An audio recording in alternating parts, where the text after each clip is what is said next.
બાજુ છે મોટું ભાઈ મારા અજયભાઈ સરસ મજાનું સકલીન બચ્ચાને ઉડતા શીખવાડે છે. પહેલાં ખવડાવ્યું પછી ઉડતા શીખવાડે છે. હળવે હળવે કરતાં ઉડતા શીખે છે, કોશિશ કરે છે.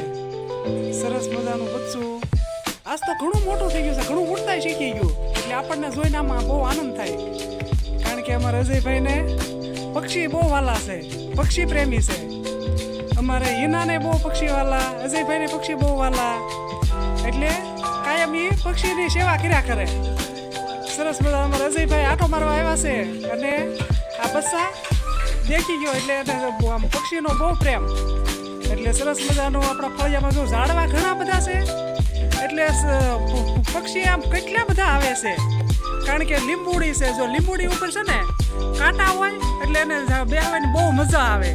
સીતાફળી છે, લીંબુડી છે, જમરૂખડી છે, ફળ બધા અહીંયા મળી રહે. કેળ છે, અનેક ઝાડવા છે. આપણું ફળિયું નાનું છે પણ ઝાડવા ખૂબ જ છે. આંબો જો મોટો જબરો આંબો છે. આપણા અજયભાઈના પપ્પા એના તો પક્ષી બહુ જ વાલા, કારણ કે સકલાના કુંડા ભરશે સવારમાં વીસળીને, સકલાને સણ નાખે. તો અમારા અજયભાઈ પપ્પાને તો પક્ષી બહુ જ વાલા છે, કારણ કે ઘરે અમે 2 જણા જ હોય છે. પોપૈયાના કેટલા બધા પોપૈયા આવ્યા છે, પણ આ તડક્યાના બતાય કે ન બતાય. સરસ મજાનો પોપૈયો છે, જો પોપૈયા ઘણા બધા આવ્યા છે. કેળને પણ ફળ આવે છે, લીંબુડીને લીંબુ આવે છે. પછી આ સરસ મજાની નાગરવેલ છે આપણા ફળિયામાં.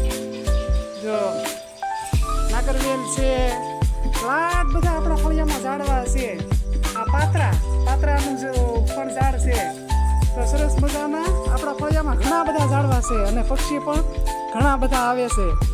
તો આ વિડીયો પણ ગમે તો લાઈક કરજો, શેર કરજો અને જેમ બને એમ વધારે શેર કરજો અને ફોલો કરવાનું તો ભૂલતા જ નહીં.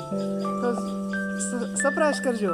તો આ વિડીયો ગમે તો જેમ બને એમ વધારે શેર કરજો. પપ્પાને બતાવજો કીડિયા સુઈ ગયો એને ઊંઘ આવે છે. તો દોસ્તો, આ છે અમારી ગ્રામીણ સંસ્કૃતિ, જેમાં પક્ષીઓ અને વૃક્ષોની ખૂબ જ નજીક રહીને અમે લોકો જીવન જીવતા હોઈએ છીએ. તમને અમારું જીવન ધોરણ કેવું લાગ્યું તે ચોક્કસથી જણાવજો અને અમારી ચેનલને સબસ્ક્રાઈબ કરજો. આવજો.